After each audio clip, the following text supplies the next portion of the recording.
Inner line பர்மிட்னா வேற ஒன்றும் கிடையாது. இங்கே வரக்கூடிய ஒவ்வொரு வட இந்தியரும் இங்கே நான் வேலைக்கு வரேன், எந்த இடத்துல வேலை செய்ய போகிறேன், எந்த அட்ரஸ்லேருந்து வரேன், எனக்கு என் மேலே எந்த வித குற்றவியல் வழக்கும் கிடையாது, என் மேலே எந்த வித ரெஸ்ட்ரிக்ஷனும் கிடையாதுன்னு சொல்லி ஒரு போலீஸ் சர்டிஃபிகேட் அவங்க பகுதியிலிருந்து அவங்க எந்த ஆதார் கார்டு எந்த ரெசிடென்ட்லேருந்து இருக்காங்களோ அங்கேருந்து ஒரு போலீஸ் கிளியரன்ஸ் சர்டிஃபிகேட்டோட வந்து தமிழக அரசிடம் பதிவு செய்து விட்டு நான் இத்தனை மாதங்கள் இங்கே வேலை செய்யலான் இருக்கேன், இந்த இடத்துல வேலை செய்யலான் இருக்கேன், இந்த இடத்துல தான் தங்கியிருப்பேன்னு சொல்லிட்டு அதுக்கு ஒரு சீரியல் நம்பர் தமிழக காவல்துறையோ இல்லை தமிழக அரசோ கொடுக்கும்.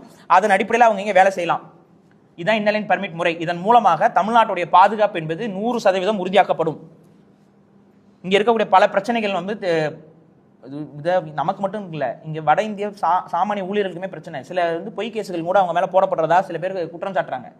ஏன்னா அவங்களுக்கு இங்கே அதிகாரம் இல்லை, அவங்களுக்கு இங்கே எந்த பிரச்சனைலாம் அவங்க வேலை செய்ய வந்தவங்க மேலாம் பொய்யா வழக்கு போட்டுறாங்கிற மாதிரி குற்றச்சாட்டுலாம் அங்கே சொல்லிட்டு இருக்காங்க. யார் சொல்கிறா? பாஜக சொல்லுது, நான் சொல்லலை, பாஜக சொல்லுது. பீகாரிலிருந்து வந்தவர்கள் அடித்து விட்டார்கள். இப்போ பீகார்லேருந்து யார் யார் வந்தாங்கன்னு நமக்கு தெரியாத போது நீங்கள் என்ன சொல்லி இது பண்ணுவீங்க? தமிழக அரசு தரப்புல இருந்து கமிஷனர் ஆஃப் போலீஸ் வந்து அறிக்கை கொடுக்குறாரு. என்ன அறிக்கை கொடுக்குறாரு? பீகாரிலிருந்து வந்த யாரையும் இங்கே யாரும் துன்புறுத்தவில்லை, அது முழுமையான வதந்திங்கிறார். அதை ஏற்றுக்கொண்டார்களா? அது இவர் சொல்றதை ஏற்காம அங்கிருந்து அதிகாரிகளை அனுப்பி இங்கே ஆய்வு செய்ய வைக்கிறாங்க. இது எவ்வளவு பெரிய அவமானம் நமக்கு. அப்ப இதெல்லாம் எதனால இப்ப நடக்குது? இங்க யார் வரா யார் போறான்னு நமக்கு தெரியல.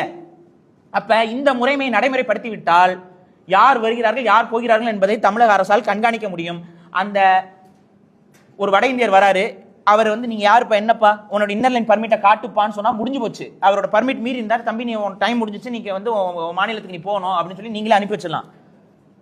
இல்லைன்னா ரெனியூவல் பண்ண சொல்லலாம். உன்னோட வேலை இன்னும் முடியல, போய் ரெனியூவல் பண்ணீங்கன்னா ரெனியூவல் ஆஃபீஸில் போய் அவங்க ரெனியூவல் பண்ணிக்கிட்டோம், பிரச்சனை முடிஞ்சுது.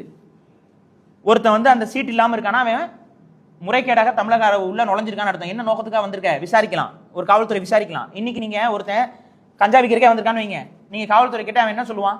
கட்டட தொழிலுக்கு வந்திருக்கேன்பா, பெயிண்ட் அடிக்க வந்தேன்பா, அதான சொல்லுவான். கஞ்சா விற்க வந்தேன்னு சொல்லுவான். இப்போ கட்டட தொழிலுக்கும் பெயிண்ட் அடிக்க வரும்போது இன்னர் லைன் பர்மிட் இருக்குங்கிற பட்சத்தில் காவல்துறையால் ஈஸியாக ஒருத்தரை பின் பாயிண்ட் பண்ண முடியும். ஸோ இன்னர் லைன் பர்மிட் என்பது தமிழகத்துடைய பாதுகாப்புக்கு மிக மிக மிக மிக அவசியமான ஒரு முறை. இந்த முறையை காலம் தாழ்த்தாமல் தமிழக அரசு செய்ய வேண்டும்.